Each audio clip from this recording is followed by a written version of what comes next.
J'ai vu mon quartier quand j'étais enfant changer de mes yeux. Il y a eu de la délinquance, il y a eu des trafiquants de des gens qu'on dans les cafés. Mais tout ça, c'est interdit par l'islam. Non, ce n'est pas interdit par l'islam. Alors je vous explique. En fait, dans l'islam, le prophète de l'islam était le premier voyou, le premier délinquant. Ils sont autorisés de voler, les non-musulmans. Ils sont autorisés de piller, ils sont autorisés de les tuer. Tous ces comportements-là qu'on autorise, ils n'ont pas de limite en fait.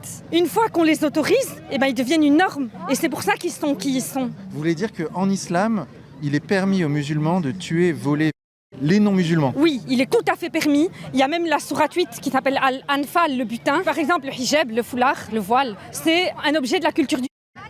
Ça veut dire qu'à l'époque, les compagnons du prophète et le prophète, quand il arrivait dans une ville, ils kidnappaient les femmes qui n'étaient pas musulmanes et c'était elles les fameuses esclaves.